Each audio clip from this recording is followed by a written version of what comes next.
These were the CEOs of today's 5 biggest banks in the US in 2006. This is that group in 2011, in 2016, and in 2021. You'll notice one face remained the same. This man, JPMorgan Chase CEO Jamie Dimon.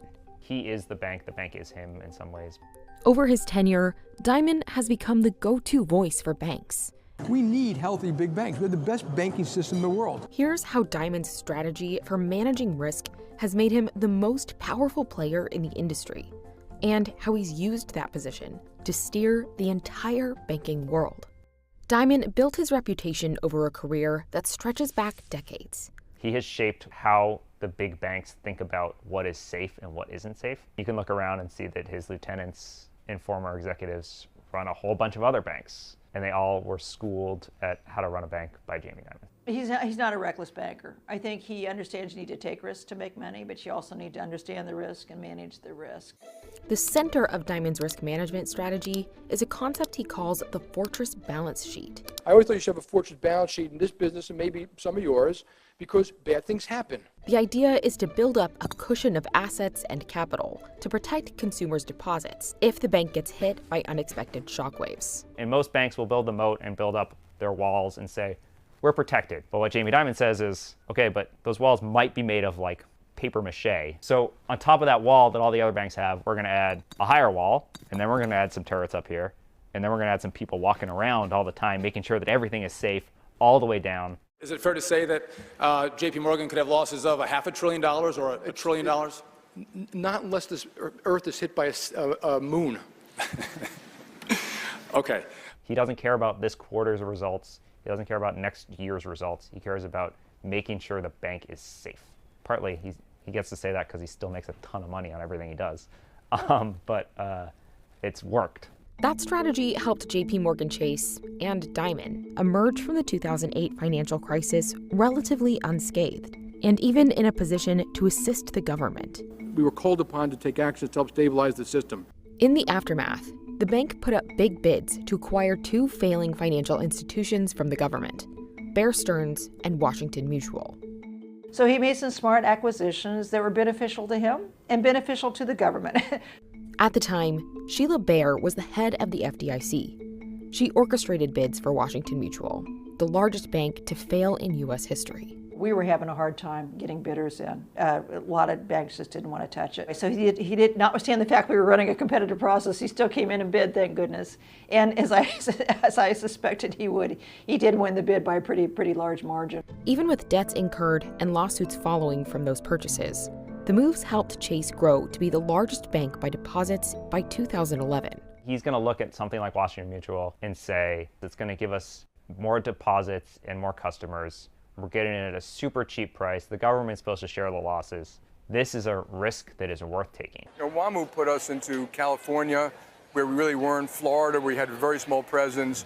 Washington State. JPMorgan grew even larger in May after it bought First Republic Bank, the second largest bank to fail in U.S. history.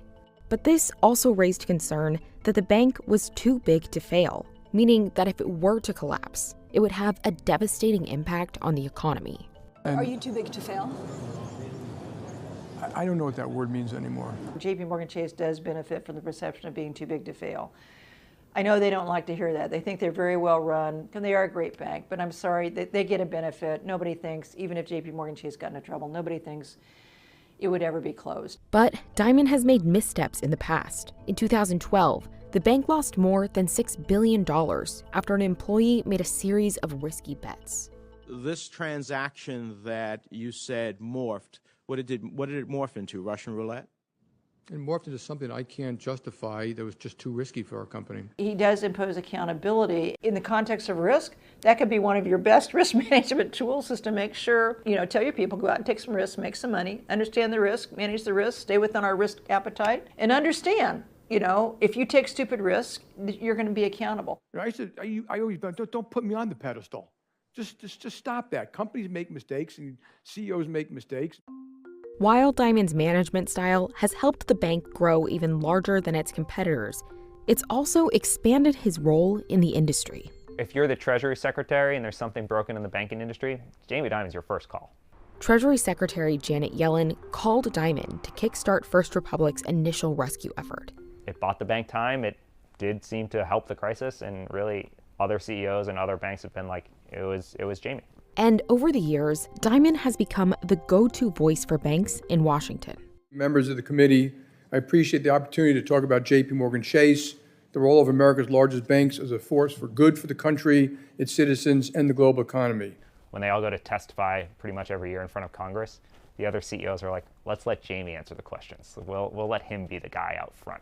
And part of that's because like he's built this reputation and he's less worried about losing his job or getting regulators mad at him. I think it will put smaller banks in a position that when a crisis hits, they will virtually have to stop lending because putting up those reserves will be too much at precisely the wrong time. So I do think this becomes an issue for you all to reconsider. And Dimon is known to be outspoken in public statements, too. Bitcoin itself is a hyped-up fraud. It's almost an embarrassment being an American citizen traveling around the world and listening to the stupid we have to deal with in this country. You ask me, I'll tell you my opinion. That's not a JPMorgan opinion and stuff like that. He is the same person privately and publicly. Like he'll curse, he'll get excited about things, he'll dismiss other things. Like he is Jamie. A spokesperson for JPMorgan Chase and Jamie Dimon declined to comment for this video. After nearly 2 decades atop JPMorgan Chase, there have been questions about who could fill his shoes when he decides to move on. He truly has no hobbies, from what I can tell. Even his friends are like, he doesn't do anything other than run the bank. But Dimon doesn't plan on going anywhere soon. I'm not going to play golf. I love my country. I love my company. I love my family. I'm going to do something. I can't do this forever. I know that. But my intensity is the same. A normal person might say it's time to hang up the shoes, but Jamie Dimon is not necessarily a normal person.